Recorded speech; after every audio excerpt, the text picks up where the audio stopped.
আজকে স্বাধীনতার বাকশক্তি পেয়ে কোরআন এবং হাদিসের আলোচনা করার যে আল্লাহ তাআলা আমার আপনাকে তৌফিক দান করেছেন, সেই মহান প্রভুর দরবারে আবারও কালিমাতুশ শুকর আদায় করি। সকলে বলি না আলহামদুলিল্লাহ। সম্মানিত সুধীমণ্ডলী, আজকে যে এখানে দ্বীনি মজলিস, দ্বীনি আলোচনার মজলিস আপনারা আঞ্জমান করতে পেরেছেন, এই জন্য মহান আল্লাহ দরবারে আবারও বলি আলহামদুলিল্লাহ। আজকে এই পৃথিবীর জমিনে যে যত বড় তার কথাও তত বড়, ঠিক কিনা? ডক্টর ইউনূসের যে কথা আমার কথা কি এক সমান হবে? ডক্টর ইউনূস যদি একটা কথা বলে তাহলে ওটা দামি এবং ওই কথা অত্যন্ত গুরুত্বপূর্ণ কথা। প্রধানমন্ত্রী স্বৈরাচারী সরকার যিনি ছিলেন, উনি যখন অর্ডার করেছেন তার সৈনিকদেরকে, সাথে সাথে সৈনিক তার হুকুম মাফিক যে কোনো অন্যায় কাজ হলো সেটা করে ফেলেছে। আল্লাহ তাবারক তাআলা সেই বাদশার বাদশাহ, জাতিসংঘের সভাপতির চেয়েও আরো বড় বাদশাহ, সেই মহান আল্লাহ তাবারক তাআলার আলোচনার মজলিস, কোরআন এবং হাদিসের আলোচনার মজলিস, এই মজলিসে যদি এক জাগ ডানা কাটা পরি ঝুমুর ঝুমুর নাচ গানে ভরপুর হইত, আমার মনে হয় লোক লোকারণ্য হয়ে যাইত।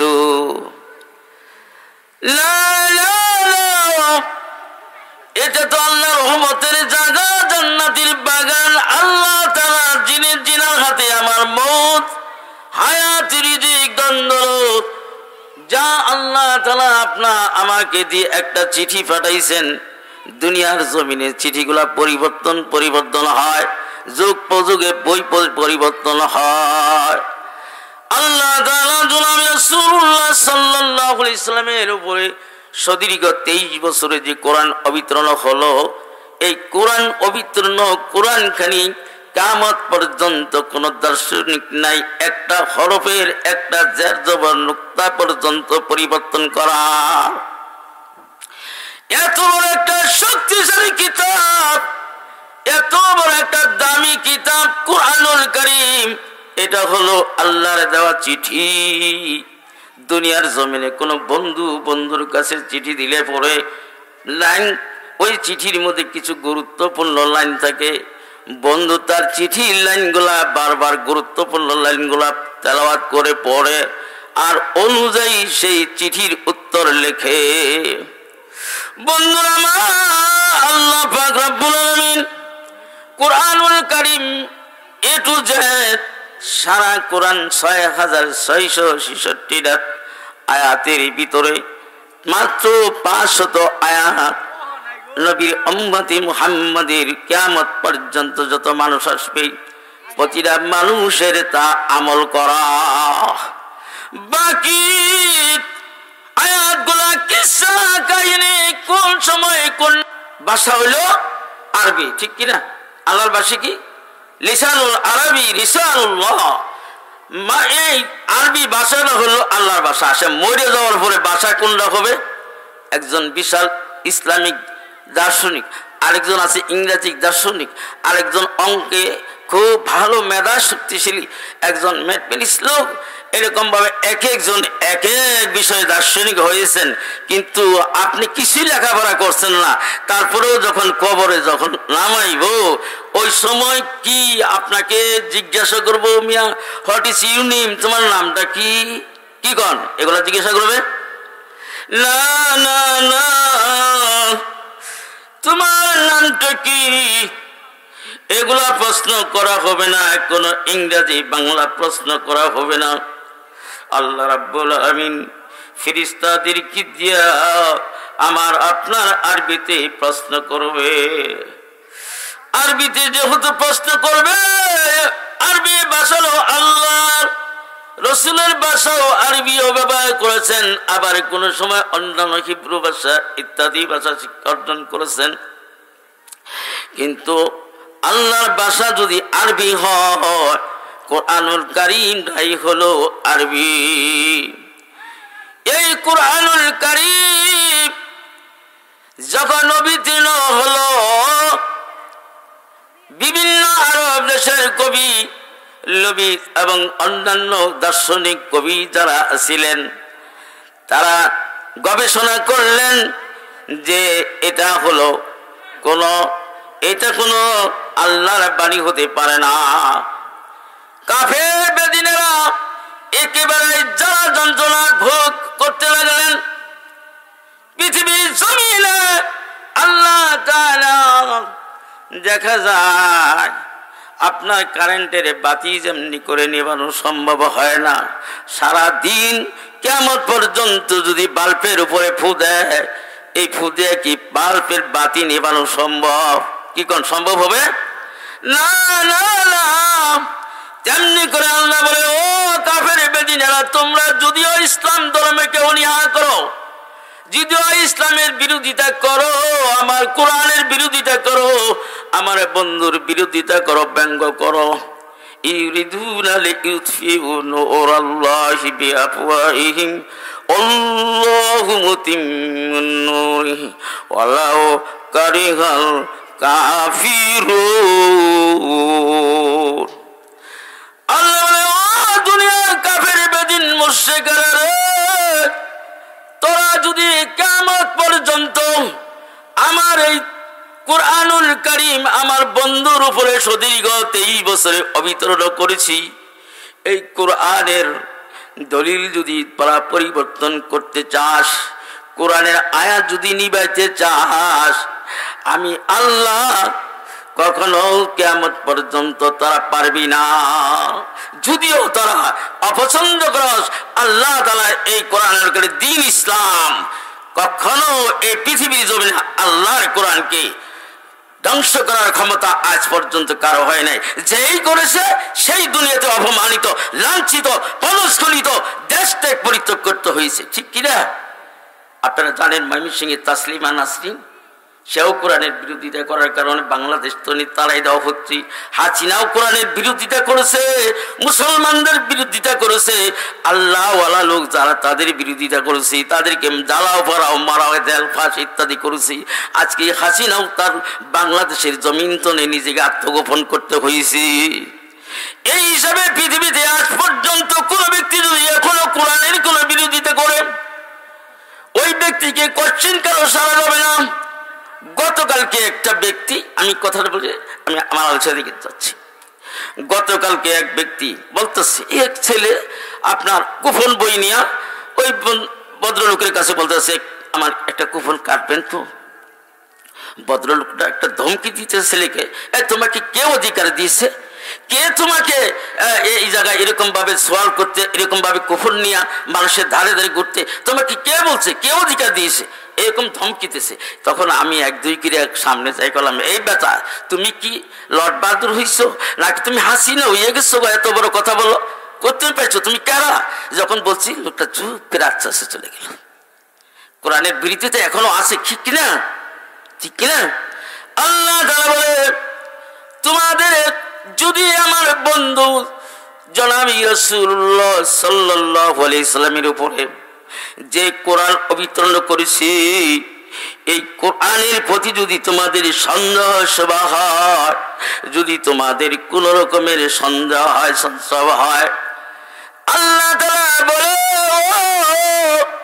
কাফের বদিন মুশরিকরা, তোমরা তাহলে ফাতু বিসূরাতি, তোমরা একটা সূরা তোমরা আনো, যেমন সূরায় যত রকম সূরা, ছোট সূরা হোক, সূরাতুল কাউসারের প্রতি অধিকাংশ লেখে সূরা কাউসার হলো একটা ছোট্ট সূরা।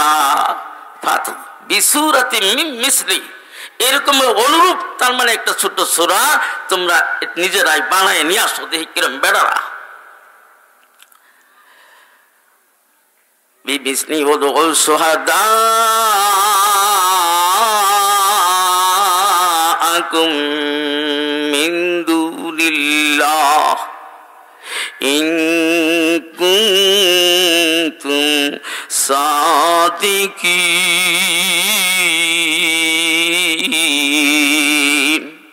আল্লাহু আকবার।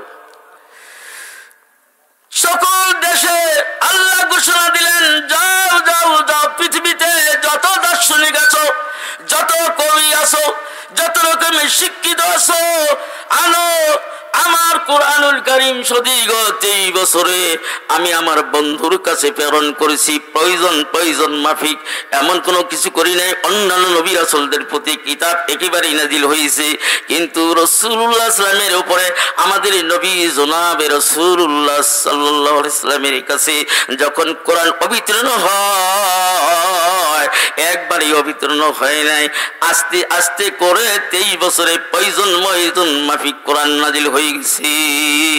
অধিক আলোচনা আমি করার সুযোগ পাচ্ছি না, তো আমি বলতে চাই আল্লাহ তাআলা ঘোষণা দিলেন, তোমরা যদি সত্যবাদী হও তাহলে একটা কোরআন, একটা ছোট সূরা নিয়ে আসো বানাইয়া। কেন নাজিল হলো, কেন হলো, কি আয়াত, কি দিক নির্দেশনা আছে ইয়ার ভিতরে তোমরা এমন একটা সূরা নিয়ে আসো। আল্লাহ তাআলা বলেন না না, পাবা না, পাবা না, কোশ্চিন কালো পাবা না। এমন সময় কিছু কবি ও যারা কবিত্ব, এরা বড় বড় কবিউলারা এরা নিজেরা গবেষণা করে একটা মানে আয়াত তারা নির্দেশনা তারা সাজ্জা সূরা কাউসারে সাজ্জা লিখলেন, হাজা লাইসা হাজা কালামুল বাশার, এটা কোনো মানুষের ভাষা নয়, মানুষের ভাষা নয়, এটা হলো আল্লাহর ভাষা কালামুল্লাহ, এটা হলো আল্লাহর ভাষা, আল্লাহর ভাষা, কোন মানুষের বানানো ভাষা নয়। আর যে আল্লাহর হাতে আমার কবর, আমার হাসর মিজান, আমার ফুলসেরাতের গাঠি, যে আল্লাহ আমাকে তাড়াইবে, ওই আল্লাহ তাআলার বিরোধিতা করো, সেই আল্লাহর নাফরমানি করো, সেই কোরআনের বিরোধিতা করো। যারা এখনো যারা কোরআনের বিরোধিতা করবে, এই যে ছোট ছোট ছেলেরা এই মাদ্রাসায় হিফজ কোরআন শিক্ষা করে, আল্লাহ তাআলা বলে যারা আমার প্রতি বিশ্বাস স্থাপন করে, আমার বন্ধুকে যারা বিশ্বাস করে, এবং যারা নাকি ওই যারা ইসলামের বিরোধিতা করে তাদের সাথে যদি কোনো সম্পর্ক না রাখে, যারা যদি তাদের সাথে কোনো ঘনিষ্ঠ সম্পর্ক স্থাপন না করে, তাহলে জেনে রাখবা উলাইকা হিজবুল্লাহ, তারাই হলো আল্লাহর দল। যে সমস্ত ছেলেরা এখানে না যে কোনো শিক্ষা মাদ্রাসায় শিক্ষা অর্জন করেছে, তারা কিন্তু প্রত্যেকটা ছেলেই হিজবুল্লাহ, আল্লাহর দল বলেন সুবহানাল্লাহ। কি করেন আল্লাহর দল না, এদেরকে দেখলে আদর করেন, এদিকে সাহায্য করেন। আল্লাহ নবী বলেছেন, এই সমস্ত ছাত্রদের তোমরা কি কোন মুআল্লিমান, যদি তুমি জান্নাতে যাইতে চাও তাহলে তুমি একজন শিক্ষক হও। বলে যদি তুমি শিক্ষক না হইতে পারো, কোন মুতাআল্লিমান, তাহলে তুমি একজন ছাত্র হইয়া যাও, মাদ্রাসার ছাত্র হইয়া যাও, কোরআনের ছাত্র হও, হাদিসের ছাত্র হতে যদি পারো, আল্লাহ রাসূল বলেন ওই লোকটা জান্নাতে যাবে।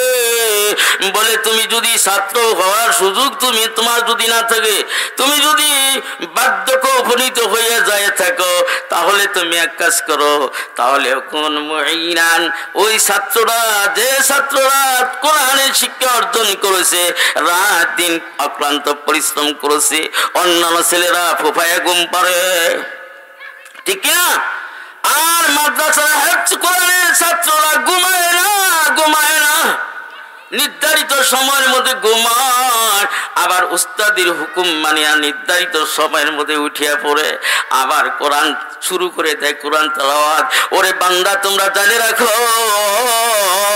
যে ছেলেটা আউযু বিল্লাহি মিনাশ শাইতানির রাজীম, বিসমিল্লাহির রহমানির রহিম, আলহামদুলিল্লাহি রাব্বিল আলামিন, যে সন্তানরা যে ছেলেটা আল্লাহ পাকের কোরআন শুরু করে দিয়েছে, আল্লাহ তাআলা ওই সমস্ত ছেলেরা কত সৌভাগ্য, এবং ওই ছেলেদের মা কত ভাগ্যবতী গো, ওই ছেলেরা কত বাবা কত ভাগ্যবান, যেখানে যায় সেখানে বলে দোয়া করবেন আমার ছেলেটা এবার হাফেজ হইছে, আমার ছেলেটা আলেম হইছে, দাওরাত হাদিস পাস করেছে, দেওবন্দ পাস করেছে, গর্ব অহংকার, গর্ব আর অহংকার, ঠিক কিনা? আবার যে ছেলেটা ওই তারই এক ছেলে যাই দেখেন পকেট মারতেছে, পকেট মারিছে, হঠাৎ করে পকেট মারে বাজারে ধরা পড়ছে। এখন এই বাবা বাজারও বদ্ধ মানুষ, সেই গ্রামের মাতাব্বরি করে আইসে, এখন যখন ধরা পড়ছে, এই তোর বাপের নাম কি? আমার বাপ সলিমুদ্দিন মন্ডল। এর বাপ সলিমুদ্দিন মন্ডল এত মাতবরি করে আর এর ছেলে পকেট মারি চুরি করে, সব বনার। এখন সলিমুদ্দিন মন্ডল এলা যে বাজারও ছিল এটা নিয়ে শুই না, কোন যে তুইটা মিথ্যা ভাইরিয়া কোনো মতে আত্মগোপন করে আইসা পারে, ঠিক কিনা? নাকি বলতে পারে কোন চাষটারে যে আমার ছেলে বিশ্বে বিখ্যাত একদম ডাকাত, আমার ছেলে একদম বিশাল চুর, এরকম বলে কেউ? বলে না। তার ছেলে যদি আলেম হয়, হাফেজ হয়, ইচ্ছাকৃত ভাবেই বলে, ঠিক কিনা? তাহলে আমাদের দাম কোনটা? মরে যাওয়ার পরে এই সন্তান দোয়া করবে, রব্বি রহমহুমা কামা রব্বায়ানি সগীরা। আমার আপনি যখন মারা যাব, এই সন্তান পাশে দাঁড়াইয়া যখন বাবার জন্য মার জন্য দোয়া করবে, বন্ধুদের গড়ে মিস হইতে পারে, ওই সন্তানের দোয়া মিস হইতে পারে না।